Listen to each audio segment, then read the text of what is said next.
My dad chose my stepsister's lies over me. Years later, he regrets it. But I'm not the same kid he abandoned. I was 17 when everything went to hell.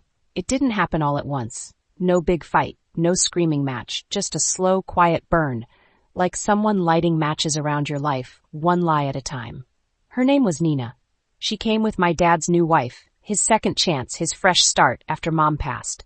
She was a year younger than me, pretty, polished, knew how to play sweet in front of adults and sneaky when their backs were turned.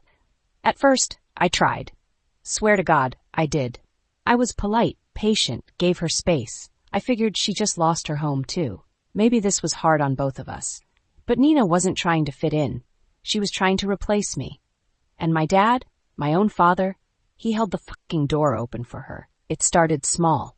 A bracelet of hers went missing. Suddenly she's crying in the kitchen and Dad's glaring at me like I pawned it for drug money. Then it was, I swear I heard them talking about me behind my back. And he'd say, "You really need to be kinder, she's adjusting." Adjusting to what? Gaslighting me into the garage? Then she said I called her mom a name. Some nasty word I wouldn't even repeat, not even as a joke. I asked my dad to believe me. To look me in the eye and say he knew I'd never do that. He didn't. He just said, "You've always had trouble getting along with people. I'm not surprised." I swear something cracked in me right there. Still, I stayed. Because where the hell else was I going to go? I kept my head down. Focused on school. Saved what I could from my weekend job at the burger joint.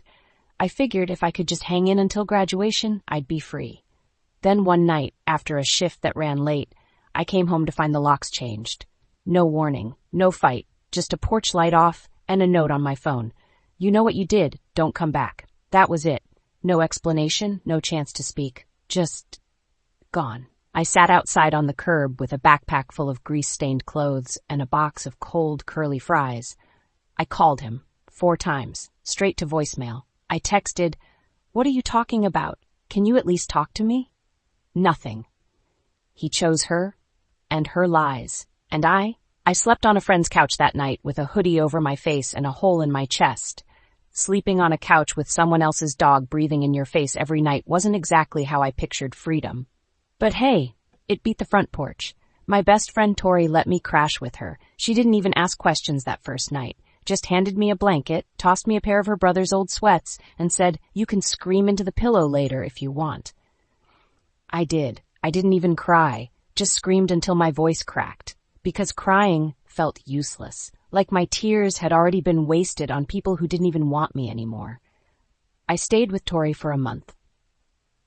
Every time I tried to go back to get the rest of my stuff, my sketchbooks, my old laptop, my mom's necklace, I'd text my dad. And every time, "I don't think it's a good idea right now.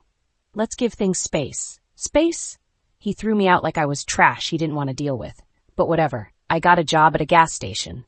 Picked up extra hours on weekends, slept less, ate ramen, got used to pretending everything was fine. I kept my head down and just worked. Graduated high school with 0 celebration, didn't even walk at the ceremony.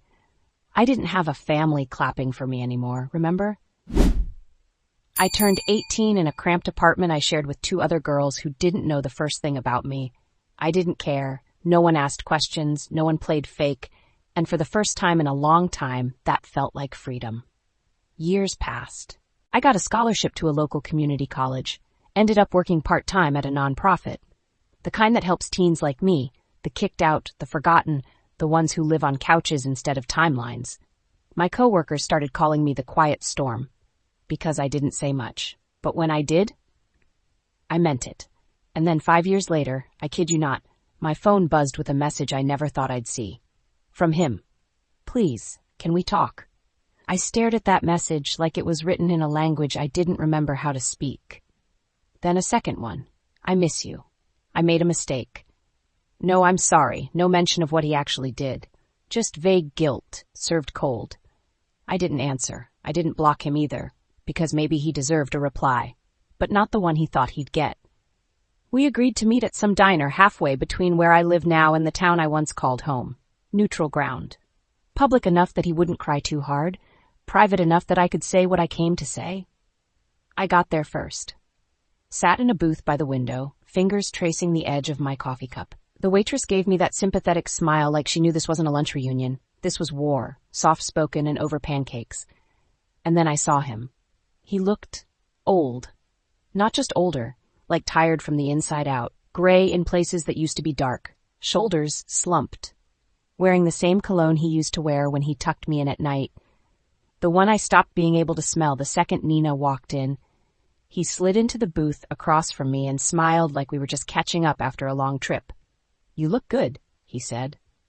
I didn't smile back. I look like someone you kicked out without a word. And just like that, the mask cracked. He tried. I'll give him that. He tried to explain. "She told me things that I thought were true. You weren't talking to me. You were always closed off. I was grieving. You replaced Mom with someone who hated me, and you let her." That shut him up. Good. I pulled out my phone and scrolled to an old photo, one I'd kept hidden even from myself. Nina, smiling, holding my mom's necklace, the one she swore she'd never touched. "Remember this?" He stared at the screen, blinked. "Where did you get that?" "She posted it. Back when you thought I lost it or sold it, you blamed me without even asking." His face turned pale. I should have felt satisfaction. Instead, I felt tired. Then he said it. The thing I think he'd been rehearsing for 5 years. "I'm sorry. I should have believed you. But here's the thing. Sometimes sorry doesn't land. Not when the damage already rooted itself into your bloodstream." So I looked him dead in the eye and said, "You didn't just not believe me. You left me. On the worst night of my life, you made me small and forgettable, and now you want to pretend like we can just go back." His voice cracked. I didn't know what to do. I thought I was protecting her. "You were supposed to protect me." Silence. He cried. Not like sobbing, but quiet, shaking tears that landed in his coffee like apologies that were 5 years too late. I stood up, tossed a few bucks on the table. Not for him, for the waitress. "You said you made a mistake. You did. Now sit with it." And I walked out. 3 days after that diner meetup, I was starting to breathe again. Not fully healed, not even close, but lighter. Like some part of me had finally stepped out from under the weight of all those years, trying to be seen, to be heard. Then I got the message. It came through at 1:34 a.m. from Nina. I stared at her name like it was a ghost. My finger hovered over delete for a full 10 seconds. But curiosity? Yeah, that wins sometimes. I opened it. "So I guess you're the hero now, huh?" Dad told me what happened. No greeting, no punctuation, just venom. Classic Nina. I should have stopped reading there, but of course I didn't. "You always played the victim. It's honestly impressive how you made him feel guilty after everything you put him through." I actually laughed so hard I startled my cat. Because me, the villain, but it kept going. You were the problem. You just couldn't handle someone else getting attention for once. And then, anyway, since you love the truth so much, here's one. I lied about everything. Just to see how far I could take it. And you know what? He believed me. Because deep down, he never really liked you. You reminded him too much of her. Her, as in Mom. And that's when the laugh died in my throat. I sat there, stunned. Not even angry, just cold. Not because she admitted it. I already knew. But because she did it with zero remorse. Like it was a game. Like I was a piece on a board she got bored with. I didn't respond. I screenshotted the message. Forwarded it to Dad with a single sentence. "This is who you chose." No reply. Not for hours. And when he finally messaged back, "Please tell me you'll meet me again. I need to make this right." I stared at that for a long time. Because honestly, I wasn't sure he could. I didn't say yes right away. He asked me twice. Called once. I didn't answer. Then finally I sent a short message. "Meet me at the park by the church. Tomorrow, 6 p.m. Bring no one." I wasn't doing diners again. I wasn't sitting across from him sipping coffee like we were two old friends who lost touch. I wanted him outside, in the open, where it was quiet and there was nowhere to hide. He showed up 5 minutes early. I watched him from a distance before walking up. He looked more nervous than before, like somehow he already knew this wasn't going to go the way he hoped. When I sat down on the bench beside him, he tried to smile. I didn't return it. "Thank you for meeting me," he said. I didn't say anything, just pulled my phone out and opened the screenshots. "Read it." He took the phone and squinted. I watched his eyes move, his face stiffen, his shoulders drop. When he reached the line, "I lied about everything." He flinched. And when he hit the part about me reminding him of Mom, he teared up. For the first time, I think I saw it. Genuine pain, but it was too damn late. She admitted it, I said flatly. Everything I tried to tell you, everything you kicked me out over, it was all fake. She played you, and you let her. He didn't speak for a while, then finally, I was grieving. I was lonely. I wanted to believe she cared about me. And what about me? I snapped. I was grieving too. I lost my mom, and then I lost you. Because some girl who moved in and batted her eyelashes told a few stories. He covered his face with his hands. I should have felt sorry, but I didn't. I felt done. You said you wanted to make things right, I said quietly. So here's how you do that. He looked up. Broken. Name it, he said. Anything. I pulled a folder from my backpack. Inside, printouts, photos, letters, journals, all the years he missed. The college acceptance he never saw. The nonprofit I helped start. A photo of me at my first apartment, beaming. Finally safe. I want you to know who I became without you. Not for your guilt, for my closure. He took it with shaking hands. Then I stood up. You don't get to be in my life, but now you know what you missed. And I walked away. No tears, no doubt, just free. It didn't even take a full 24 hours. The next morning my phone was blowing up. Mutuals from back home. A cousin I hadn't heard from since 10th grade. Even one of my old teachers. Hey, not sure if you saw what Nina's posting. Yeah, I saw. Screenshot after screenshot of the wildest, most delusional fiction I'd ever seen. She faked the screenshots. She's always been manipulative. She forged the messages to turn my own dad against me. One post had an old photo of us when we were younger. She captioned it. Never forget, some people are just good at pretending to be the victim. I wanted to puke. It was like watching someone set fire to a bridge you already walked away from just so they could convince people you were the arsonist. And guess what? People were eating it up. I called my dad. She's turning this into a circus, I said. You need to shut it down. He sighed, long and tired. She's already moved out, said she couldn't be around me anymore. Oh, so now she's the wounded one.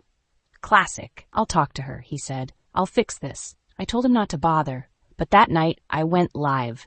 Not out of spite, not to clap back.